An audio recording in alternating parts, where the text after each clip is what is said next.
Wickets for 104. Michael Blakey reporting. Foster began his best ever test performance with the wicket of Gavaskar. The captain had made all of India's 17 runs. By mid-morning, India had collapsed to 45 for 3. Foster's second wicket and Vengsarkar had made 17. Amarnath led the recovery. After the desperately slow run rate in Calcutta, India's batsmen were playing as they might in a one-day match. They kept up a rate of about 4 runs and over.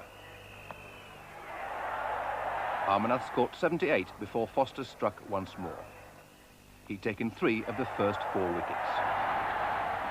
After his mammoth innings in Calcutta, Shastri's appearance was brief. A 4th wicket then for Foster. By now he was bowling faster than ever.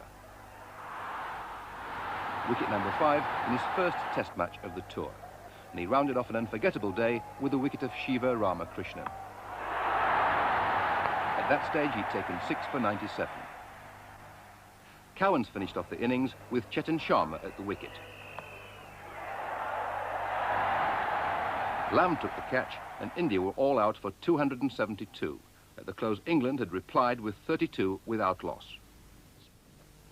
Fowler batted all day, scoring his 3rd test century. And with Robinson at the other end, the two men set about establishing a record-opening partnership for England against India.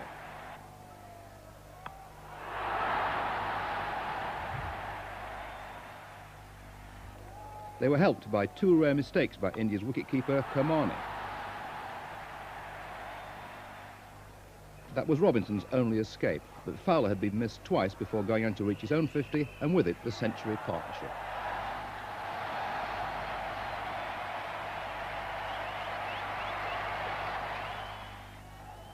And Robinson wasn't far behind, reaching his half-century of Shiva Ramakrishnan.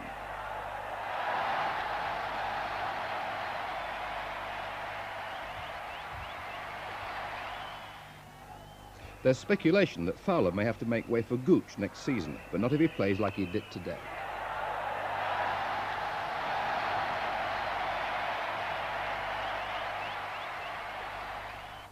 But he had more than his share of luck. On 75, he was dropped for the 3rd time. He battled on, and yet another 4 brought up a record-opening partnership for England against India of 160.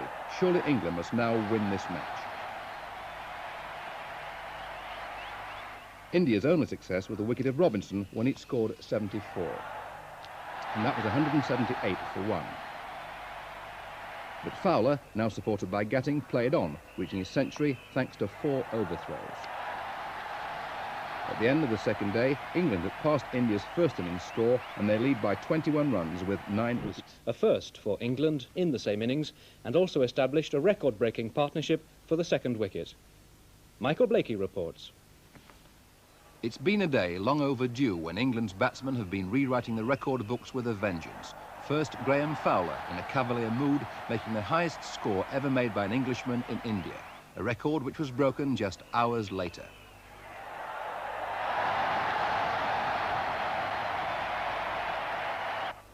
Gatting brought up the 200 partnership, another record in India.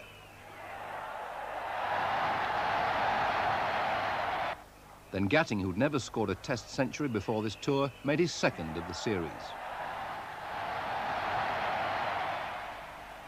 With that safely in the bag, he celebrated, taking the score to 400 with a 6.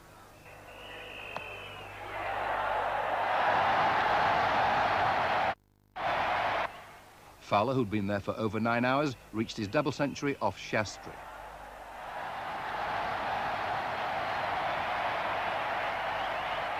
Then, 1 run later, the innings was over.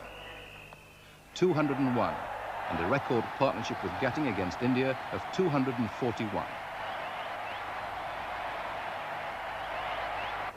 The punishment of the bowlers continued as Gatting brought up the 500 in the same dramatic way he'd taken England to 400. He powered his way to a double century in typical fashion. And that's the first time 2 Englishmen have scored a double century in the same test innings. And it meant he'd stolen Fowler's brief moment of glory. But he was out after scoring 207.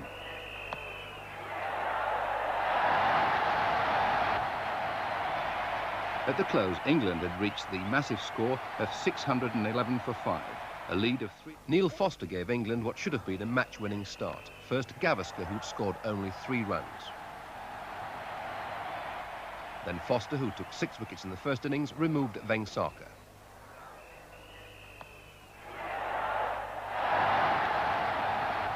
(19 for 2).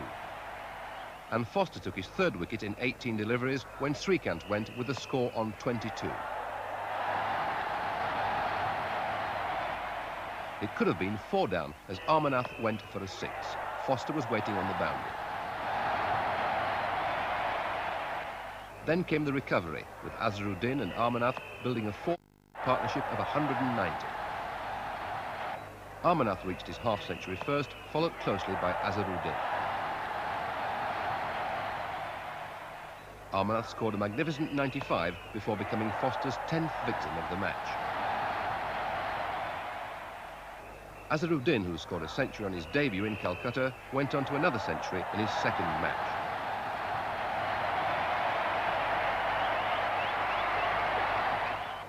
At the close, with Shastri looking dangerous, India was still 134 runs behind with 6 wickets left.